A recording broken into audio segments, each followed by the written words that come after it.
21 বছর বয়স, দেশের জন্য প্রাণ দেওয়া এক তরুণ অফিসারের গল্প। দেখে এলাম 21। 1971 সালের ভারত পাক যুদ্ধের এক সত্যি ঘটনাকে অবলম্বন করে এই সিনেমা বানানো হয়েছে।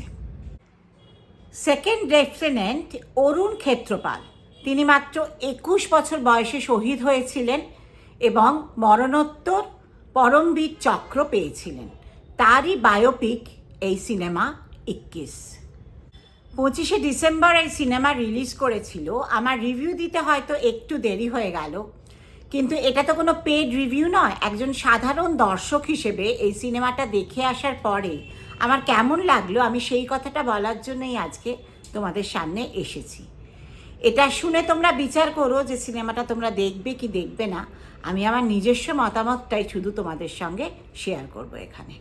এই ফিল্মটার ডিরেকশন দিয়েছেন শ্রীরাম রাঘবন, যার কাছ থেকে আমরা অন্ধাধুন, বদলাপুর এরকম একের পর এক দারুণ দারুণ সিনেমা পেয়েছি। সেজন্য অনেক প্রত্যাশা নিয়ে এই সিনেমাটা দেখতে গেছিলাম।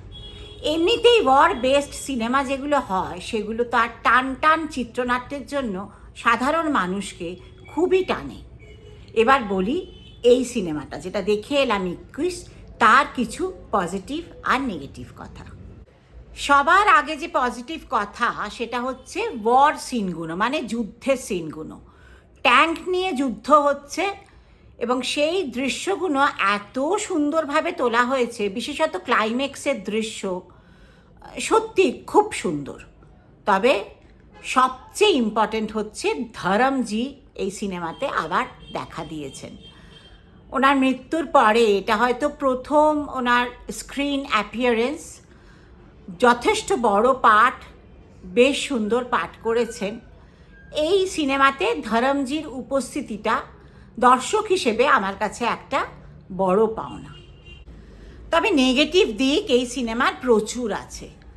সবার আগে মনে হয় বলি যে পরিচালক বোধহয় বুঝেই উঠতে পারেননি যে এটা একটা প্রেমের গল্প দেখাবেন নাকি একটা যুদ্ধের গল্প দেখাবেন। যদিও এটা একটা বায়োপিক, খুব একটা গল্প দেখানোর হয়তো জায়গা নেই, তবুও প্রথমার্ধে তো বুঝতেই পারলাম না। কিছু মিলিটারির একাডেমি ট্রেনিংয়ের সিন, কিছু যুদ্ধের প্রস্তুতি, কিছু প্রেমের সিন, কিছু নাচ গানের সিন। একটা যদি নিটোল গল্প যদি আমাকে জিজ্ঞেস করা হয় প্রথমার্ধে কী দেখলে, আমি অন্তত কিচ্ছু বলতে পারবো না। দর্শক হিসেবে এটা একটা হতাশার জায়গা। দ্বিতীয়ত গান। যে কোনো যুদ্ধভিত্তিক সিনেমাতে গান আমাদের একটা খুব ইম্পর্ট্যান্ট পার্ট রোল করে বলে আমার মনে হয়। যেরকম বর্ডার সিনেমার ওই সন্দেশে আতে হ্যায়, সেই গান তো এপিক গান। আমাদের একটা গানও হল থেকে বেরিয়ে মনে পড়ার মতো নয়, কোনো রকম রেশই কেটে গেল না কোনো একটা গানও আমাদের মনের মধ্যে। আর কাকে যে উনি মহান দেখাতে চাইলেন, পাকিস্তানের সোলজারদের নাকি আমাদের সোলজারদের? আমাদের সোলজারদের মেরে পাকিস্তানি সোলজারদের মনে এত দুঃখ হয়, আমি এটা কোথাও পড়িও নি, কোথাও চর্চাও শুনিনি, কোথাও দেখিও নি। হলের লোকেরা না কীরকম একটা দিশাহীন হয়ে এই সিনেমাটা দেখাটা শেষ করলো, যে কাকে ক্ল্যাপ করব, for the Pakistan army or for the Indian army, নাকি ইন্ডিয়া পাকিস্তানের গুড রিলেশনকে। I don't know, not at all. আমার কোনো রকম কোনো আইডিয়া নেই যে কাকে উনি প্রেস করতে চাইলেন। আমি একেবারেই নেগেটিভ রিভিউ খুব একটা করি না, কিন্তু এই সিনেমাটা দেখে এসে মনে হলো একটু যথাযথ কথাগুলো দর্শকদের কাছে পৌঁছে দেওয়া আমার অন্তত উচিত। অভিনয় হিসেবে বলতে গেলে জয়দীপ আলাবাতেরই সিনেমা এটা মনে হলো। পুরো সিনেমাটা জুড়েই উনি যদিও একটি পাকিস্তানি এক্স আর্মি ম্যানের পাঠ করেছেন, উনি বয়স্ক হিসেবে পাঠ করছেন, উনি ইয়াং এজটা পাঠ করেছেন। যাই হোক, ওনার অভিনয় তো ভালোই হয়, ওনার অভিনয় নিয়ে আমার ক্রিটিসাইজ করার কিছু নেই। আর ইম্পর্ট্যান্ট রোল মানে মেইন ক্যারেক্টার হচ্ছে আগস্তা নন্দা, মানে আমাদের অমিতাভ বচ্চনের নাতি।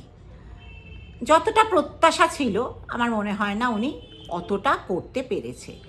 একটুখানি এক্সপ্রেশন, মানে সবেতেই একই রকমের এক্সপ্রেশন, এটা আমার একান্তই ব্যক্তিগত মতামত।